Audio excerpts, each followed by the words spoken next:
hello आंनि चेनेलाव बरायबाय दा साखरजा दखरा दुलाराय बर' फरायसा आफाद आरो गौरां बिदि दालाइसा दुलाराय बर' फरायसा आफादनि बानजायनायाव गोजोन रंजालि बैसागु फोरबोनि जानाय लोंनाय दं आरो ना 15 गामिनि सानसुमै सुबुंफोर आरो सनापुर गामिनि रायजो राजा नोंथांमोनखौ लानानै जानाय हाबाफारि दं आरो ना दा बेयाव जों थांगासिनो दं आङो दा नोंथांमोना बिदिखौ नायलांबाय थाबाय अरायनो हा बैयाव मोसाया नोंसोर मानो मोसानांगौलै ना दा थांगासिनो दं आरो ना नै मोननोसै नोंथांमोना बिदिखौ नायलांबाय था गोखा गोखै जानाय जों संना जागोन आरो ना जों बाव दा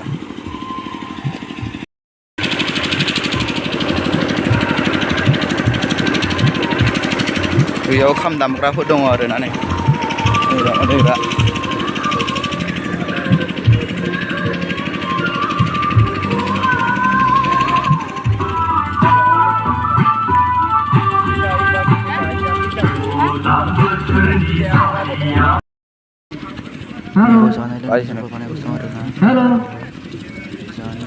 हेलौ नैबे जावना जायोना बिफाङा बरिया मोजां ग्रेन जायो खर'आव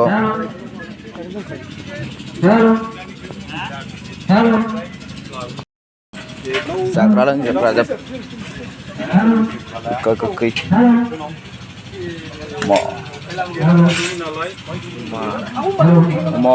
अमा टमेट' बिलाइ खिस्रि बिलाइ खिस्रि अमा गोथां खाजि जानो बैयाव माइरं सुना दोनदों ओरैनो गोसा बैयाव दाउ बयलार एवगासिनो दङ अमा खालि अमा जास्लाला बयलारसो दे ओमफ्राय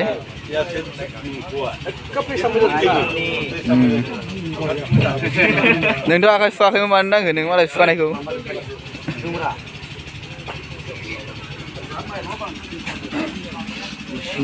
जानाय लोंनाय दा फुंनि समाव सुनि फिरफिला आरो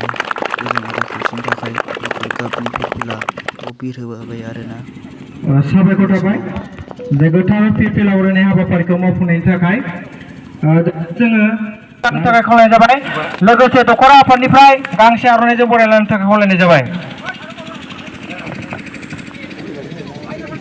जोंनि देबरगाव गुदि बर' थुनलाइ आफादनिनो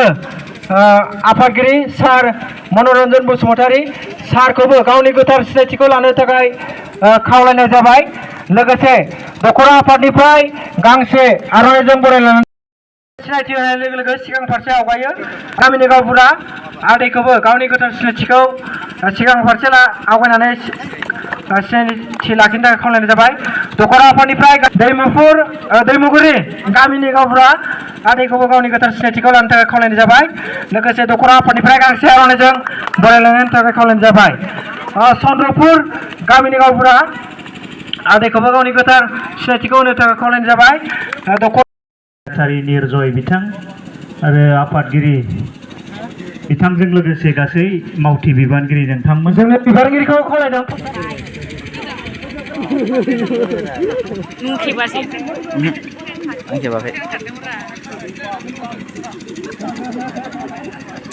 मोजां नुदों नालाय दख'ना गामसा गाननानै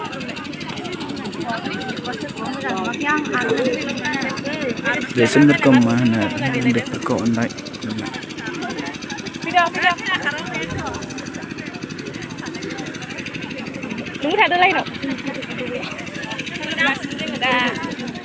जोंहा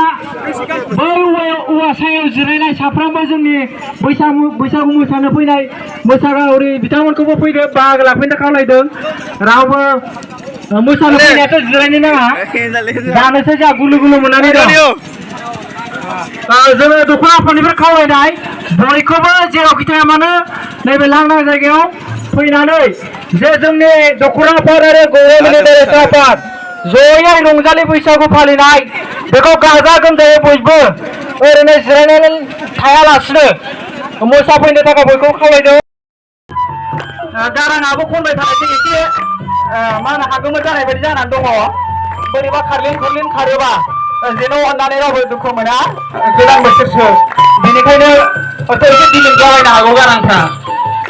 बैसागुखाय गोदान बोसोरखाय गारांफ्राबो गाव हारसिंनो बिराद फिस्लायो बेनि थाखाय निमाहा बिखाबाय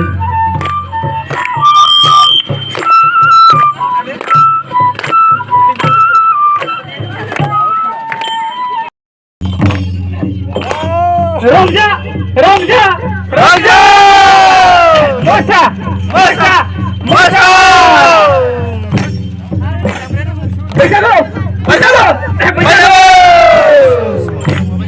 दावखो दावखो दावखो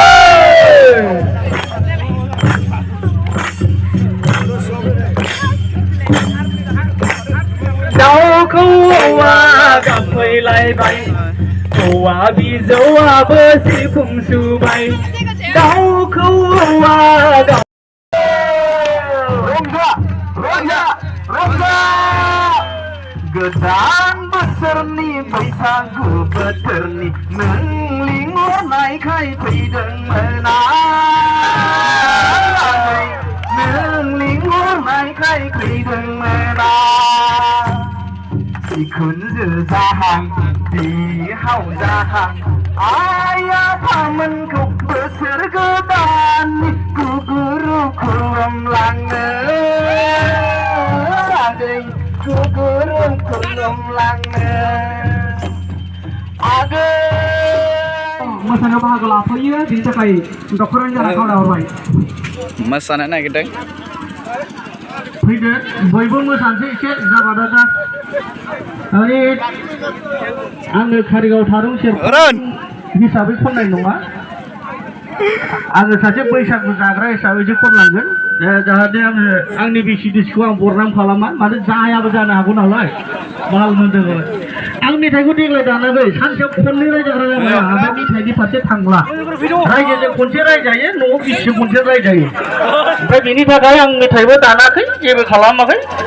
बिदिनो दं आं जेखौ गोसो जादों बेखौनो खनलांगोन आरो दा बयबो ज' मोसानोसै गाना एसे बोराय बुरिनिखासो बार बारदोंना नोंसिनिथिंबो दिनै मोनाव एसे सोरजों लोगोसे दाउ सिरि दाउआबो सिकेनियाव बासा फोबाय समजों लोगोसे बोथोरजों लोगोसे दाउ सिरि दाउआबो सिकेनियाव बासा फोबाय दाउखो दाउखो दाउखो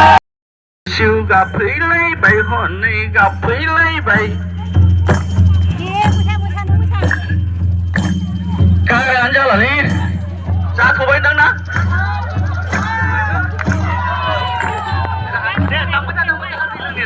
लेखायाव सुजुनाय लाइजामखौ मोनदोंना मोनाखैनो सना मोनदोंना मोनाखैनो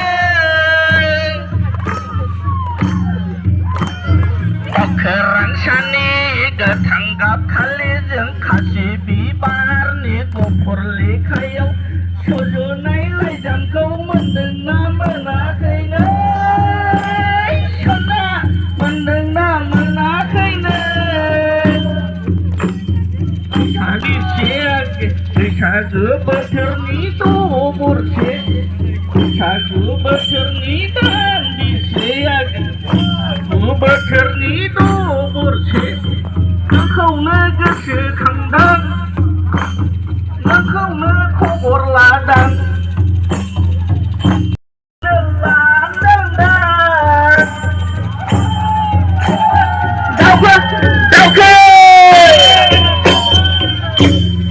आदै मथ'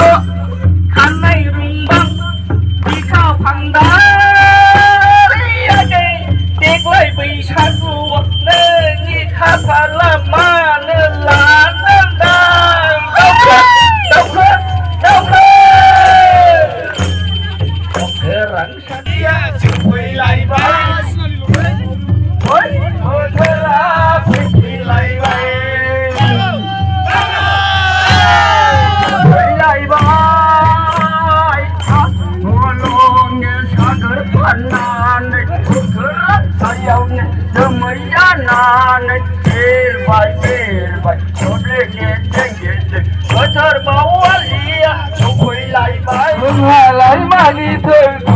दाहा आयो सना बैसागु बोथोराव रंजानाय बोथोराव नोंहालाय मानिथो दुखु दाहा नोंहालाय मानिथो दुखु दाहा बैसागु बोथोराव रंजानाय बैसागु बैसागु बैसागु दाउखै दाउखै दाउखै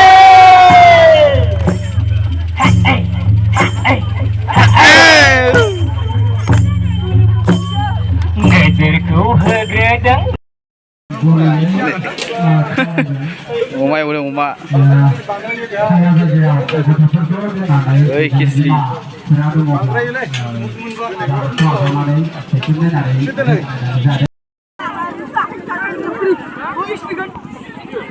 जों बयनिबो थाखाय केपासिटि खालामदों एसे खस्थ' खालामनानै जानांसिगोन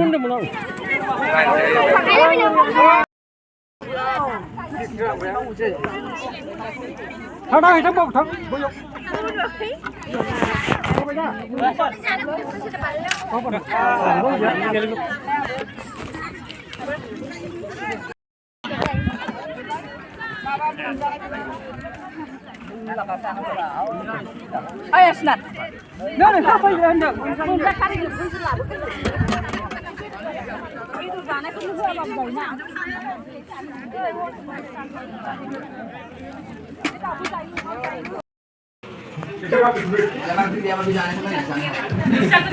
बै समाव गोसोखांथि महरै जानो हायोब्ला जेब्ला नोङो बैसो लालांगोन बै समाव गोसोखांगोन नालाय जेब्ला नों बे सावगारिखौ बारा मुसुखा लाजियो नामा आया दा खेबसे बावबाय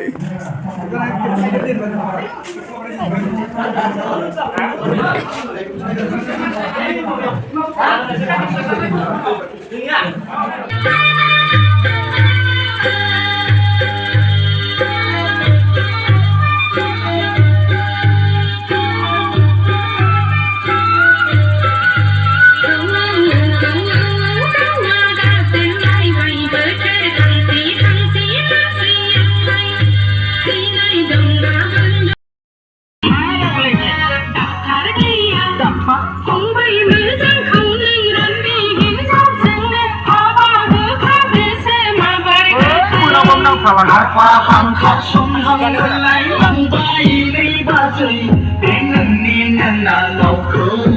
để không bỏ lỡ những video hấp dẫn